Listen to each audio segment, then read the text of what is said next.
Episode 1: Death and Rebirth. Cold river water filled Shen Yue's lungs. She fought against the current, but her body felt heavy, distant, fading. Then darkness swallowed her whole. When she opened her eyes again, mud clung to her face. Her chest burned as she coughed up river water. Children were crying around her. Mother! Mother woke up. 5 ragged children stood barefoot in the shallows, their faces thin with hunger, their eyes filled with fear.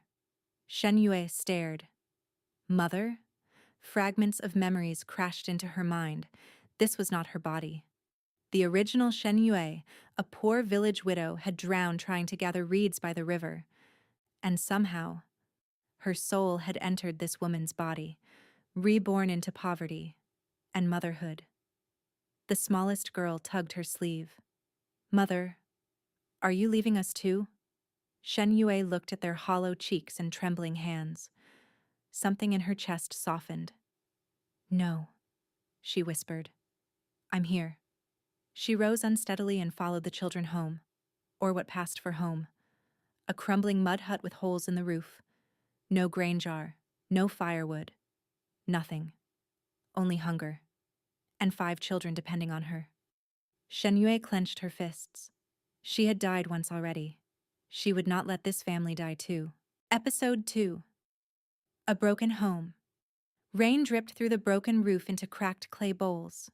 Shen Yue stood in the center of the hut, stunned by how little remained. 1 torn blanket.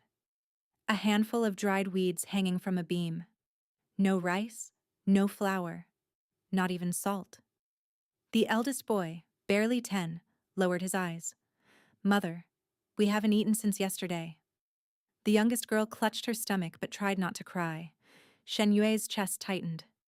In her former life, she had worried about deadlines, bills, ordinary burdens. Now survival meant finding food before nightfall. She rolled up her sleeves. Stay together. I'll bring something back. The children looked doubtful, but for the first time there was firmness in her voice. She took a worn basket and headed for the forest beyond the village. The woods were dense and unfamiliar. She searched for wild greens, mushrooms, anything edible. Most plants were bitter weeds. Then, near a mossy stream, she saw patches of tender fiddleheads and watercress. Food. As she knelt to gather them, sunlight flickered strangely across the water. The stream shimmered, the air bent, and before her, hidden beyond the reeds, appeared a narrow path she could have sworn was not there before. A path leading deeper into glowing mist. Shen Yue hesitated, then stepped forward. Episode 3: The Secret Space. The mist parted. Shen Yue stepped into a hidden valley untouched by the outside world. Crystal water flowed through rich black soil. Fruit trees bent heavy with peaches. Herbs grew in wild abundance. At the center stood a weathered stone well. When Shen Yue touched its rim, warmth flooded through her body. A voice echoed in her mind. This sanctuary answers the one it accepts. Beside the well, she discovered an impossible storehouse. No matter how much she placed inside, space never filled. Infinite storage.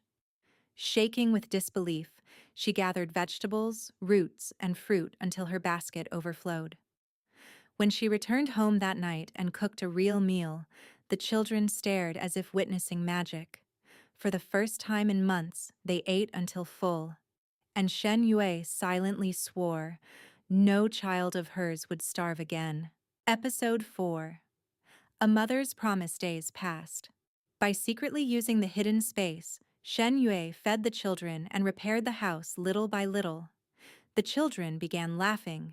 The eldest boy, Liang, even smiled. But peace never lasted in poor villages. One afternoon, the landlord's steward arrived demanding grain tax from a widow who barely survived. We have nothing, Shen Yue said. He sneered. Then sell one of the children. Her blood ran cold. When he reached for the youngest girl, Shen Yue struck his hand away. Touch them again, she said quietly, and you'll regret it. The steward left furious, but before going he warned, "You've made an enemy." That night Shen Yue promised the children, "No one will ever take you from me."